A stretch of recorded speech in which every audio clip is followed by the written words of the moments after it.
ආයුබෝවන් ගමගෙදර කුස්සියට ඔන්න මම අද රසම රස ලුයි ජෑම් එකක් හදන හැටි අරගෙන ආවා. මේ දවස්වල ලුයි ගස් යට ලුයි වැටිලා තියෙනවා ඉදිලා ලුයි ගස් රතු පාටට ලුයි වලින් බර වෙලා තියෙනවා ඉදුණු ලුයි වලින්. ඉතින් මම ඉදුණු ලුයි ටිකක් කඩා ගත්තා ලුයි ජෑම් එකක් හදන්න. ලුයි කියන්නේ සී විටමින් බහුල පළතුරක්. තද ඇඹුල් රසක් තියෙනවා. පොඩ්ඩක් කට හම යනවා. කට පොඩ්ඩක් මැදෙන ගතියක් එනවා. තද ඇඹුල් ගතියට. ඒ නිසා ගොඩක් කන්න බෑ. මම මේ ගහින් කඩාගත්ත ලුයි හොඳට සෝදලා අරගෙන ආවේ. මම නැවත සැරයක් ලුණු මේස හැන්දක් විතර මේකට එකතු කරලා පිරිසිදු ජලයෙන් හොඳින් සෝද ගන්නවා.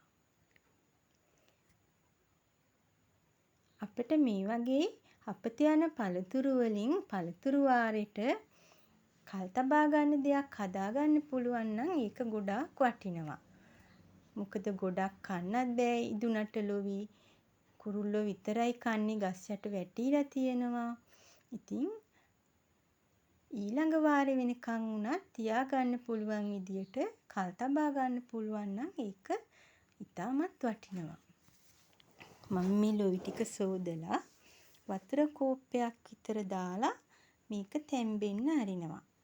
වතුර ටික නටලා විනාඩි 5කින් විතර හොඳට මේ ලුයි ටික තැම්බෙනවා. අපේ රටේ ගොඩාක් පළතුරු තියෙනවා සී විටමින් බහුල. ඉතින් ෆාමසියට ගිහිල්ලා විටමින් C අවශ්‍යතාවය සපුරා ගන්න විටමින් C ගේනවා. මේ පළතුරු ගෙඩියක් දෙකක් කාලා රස බලන්නේ නැතුව. අපි මේ ලුයි ටික තඹ ගමු මෙන්න මේ විදියට. දැන් විනාඩි 5කින් විතර මම මේ ගත්තේ. දැන් හොඳට තැම්බිලා තියෙනවා මේ ලුයි ටික. මේ ගානට රෝස පාටට තැම්බිලා තියෙනවා. දැන් අපි මේ ටික හොඳට පොඩි කරගන්නවා. වෙනත් භාජනයකට අරගෙන ඔයාලට ඕනි නම් මේ වතුර ටිකත් එකතු කරන්න පුළුවන්. නැත්නම් වතුර ටික ඉවතලන්න පුළුවන්. ඒ වුණාට වැඩිපුර ලුයි වල තියෙන ගුණය මේ වතුරේ තමයි තියෙන්නේ. මම නම් මේ වතුර ටික එකතු කරනවා. ඇඹුල් රස ටිකක් වැඩි වෙනවා එතකොට. මේක පොඩි කළා ඇට ඉවත් කරගන්න ඕනේ. ලුයි වල තද ඇට වර්ගයක් තියෙන්නේ පුංචි උනාට. මේ ගොඩාක් තදයි. හැප්පුණට හැපෙන්නේ නැහැ. මේ ඒ නිසා ඉවත් කරන්නම වෙනවා මේ ඇට ටික. මම මේ ටික සිදුරු ලොකු පෙරණයකින් පෙරා ගන්නවා. ඔයාලත් ගෙදර තියෙන පෙරණයක් භාවිතා කරන්න ඒකට. මෙහෙම පොඩි කරලා ඇට ටික ඉවත් කරගන්න ඕන. මාංශල කොටස සියුම්ම පොඩි වුණාට පස්සේ පෙරෙනවා. හරිම ලස්සන පාටක් තියෙන්නේ රෝස පාට. කිසිම වර්ණකයක් එකතු කරන්න ඕනේ නැහැ. අපිට අවශ්‍ය වෙන්නේ සීනි ටිකක්, ලුණු බොහොම පුංචි ප්‍රමාණයක්. ඔයාලට රස කරන්න ඕන නම් එන්සාල් කරල් 2-3ක් කුඩු කරලා ගන්න. කුරුඳු කුඩු එකතු කරන්න පුළුවන්. ඒත් කුරුඳු දැම්මහම මේ පළතුරු රස යනවා. මම නම් කැමති වැඩිපුර පළතුරු රස තියනවට. වැනිලා එකතු කරන්නත් පුළුවන්. වැනිලා රස දැම්මම ඒක කෘත්‍රිම වෙනවා. කෘත්‍රිම රසකාරක වලින් අපිට පුළුවන් තරම් ඈත් වෙන්නයි ඕනේ. මම මේ කරඬු මුංගු කරල් 2ක් පොඩි කරලා මේ ටිකටම එකතු කරනවා. දැන් මේ පෙරාගත්ත ලුයි ටික තමයි මේ මම භාජනයට දාන්නේ. පල්ප් එකක් වගේ තියෙනවා මේක. මේට මම සීනි 500ක් විතර එකතු කරනවා. ලුයි ගෙඩි තිබ්බා ග්‍රෑම් 750ක් විතර වගේ. ඒ ටික ඇට එහෙම ඉවත් වෙලා එනකොට සාමාන්‍යයෙන් 500ක විතර ප්‍රමාණයක් එන්නේ ඇති. සීනි අපිට අඩු වැඩි කරලා දාගන්න පුළුවන් මේකට. ඔයාලට ඇඹුල් රසට කැමති නම් සීනි අඩු කරන්න. සීනි වැඩි වෙනකොට මොකද දන්නවද වෙන්නේ?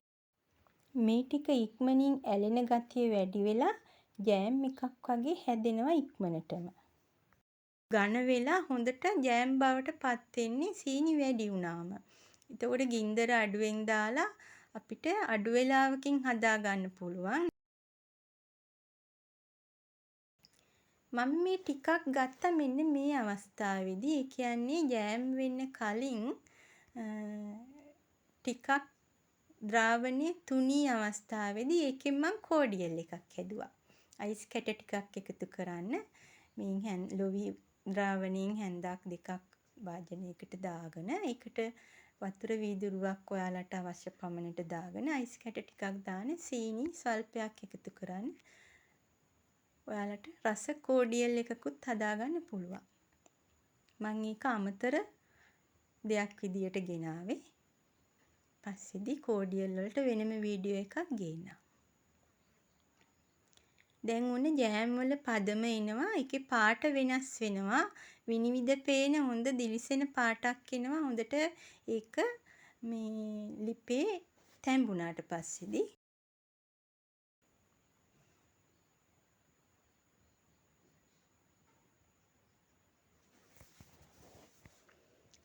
මම ජීවාණුහරණය කරපු බෝතල් දෙකක් අරගත්තා.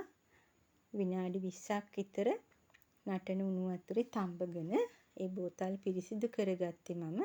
දැන් මේ ජෑම් තත්ත්වයට පත් වෙච්ච ලොවි ද්‍රාවණය මම බෝතල් වලට අසුරා ගන්න යන්නේ.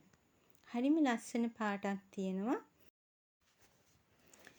ඉතින් ඔයාලත් මේ වගේ අපතේ යන වැඩිපුර තියෙන පළතුරු වලින් මෙන්න මේ විදියට කල් තබා ගන්න ක්‍රමයක් විදියට ජෑම්, කෝඩියල් වගේ රස ගැන්වූ ආහාර හදන්න පුරුදු වෙන්න. ඊළඟ පළතුරු වාරය වෙනකම්ම මේ ආහාර කල් තියාගන්න පුළුවන්. ඒ වගේම ගුණවත් කෘත්‍රිම රසකාරක වර්ණක අඩංගු නැහැ. ස්වාභාවික පළතුරු වලින්ම පමණයි හදාගන්න පුළුවන්. මෙන්න මේ විදියට බෝතල් වලට අසුර ගත්තම හරිම ලස්සනයි රෝස පාට. කිසිම වර්ණයක් මේකට එකතු කරේ නැහැ. ලොයි වල පැහැයමයි මේ තියෙන්නේ. මේ ලොයි ප්‍රමාණයෙන් මෙන්න මේ ජෑම් බෝතල් දෙකම මම හදාගත්තා. මම පාන් ගෙනාවා. දැන් මේ හදපු ජෑම් එක මම එවලෙම මේ පාන් වල තවරලා රස බලන්න යන්නේ. කෝඩියල් එකකුත් තියෙනවා. ඒකත් හරිම රසයි.